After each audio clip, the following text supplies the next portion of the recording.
The Thompsons, John, Sarah, and their two daughters, Emma, 15, and Lily, 10, had always dreamed of living in the countryside.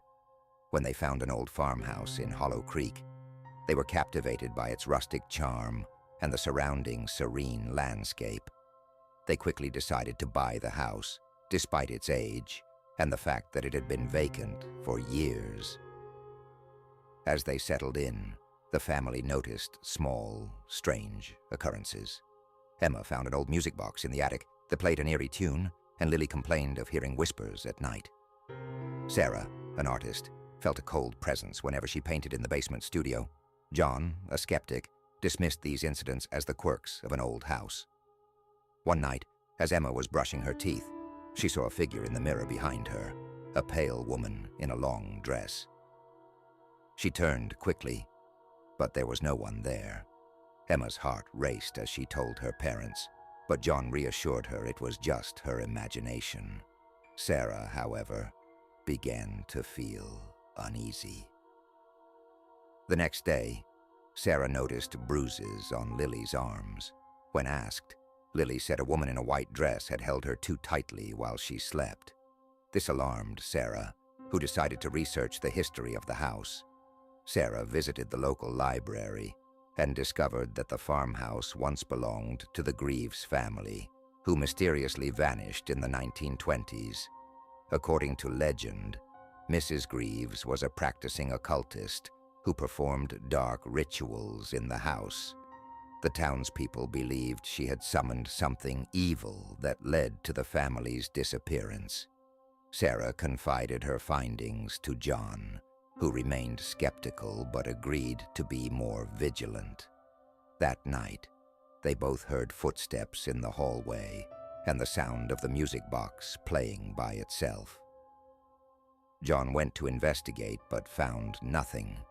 Desperate for answers, Sarah reached out to a pair of renowned paranormal investigators, Mark and Laura Bennett. The Bennetts arrived with their equipment and began their investigation. They set up cameras, motion sensors, and EVP, electronic voice phenomenon recorders, throughout the house.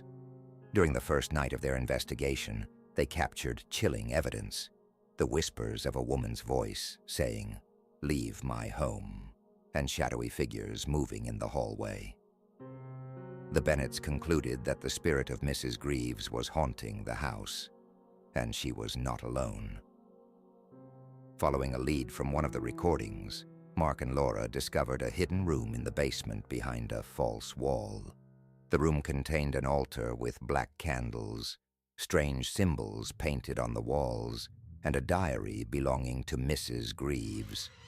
The diary detailed her descent into madness and her attempts to summon a powerful demon.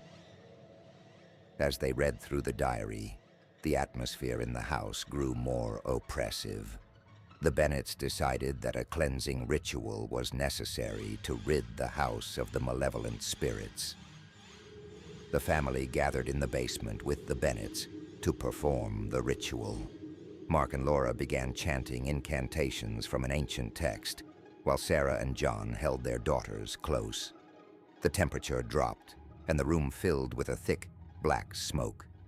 The spirit of Mrs. Greaves appeared, her eyes burning with rage. Objects in the room began to levitate and hurl themselves at the family. Emma and Lily screamed as the demon materialized, a grotesque, horned figure with glowing red eyes. Laura handed Sarah a talisman, instructing her to place it on the altar.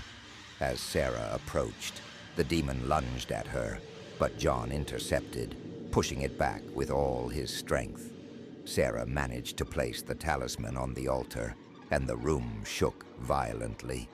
The demon let out a deafening roar before disintegrating into ash. The spirit of Mrs. Greaves shrieked and vanished as the symbols on the walls began to burn away.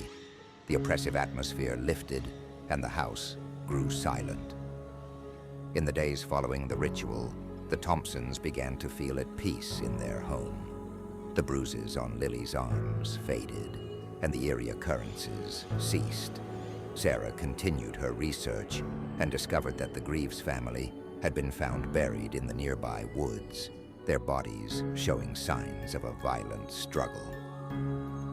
The Bennetts left, confident that the house was now free of its dark presence. The Thompsons could finally enjoy their new life in Hollow Creek, grateful to have survived the haunting. But every so often, when the wind howled through the trees at night, they could still faintly hear the distant echo of the music box's haunting melody, a reminder of the darkness they had faced and the secrets the house still held. If you have interesting stories and want to tell about them, send them to me by email. Link in description. Bye.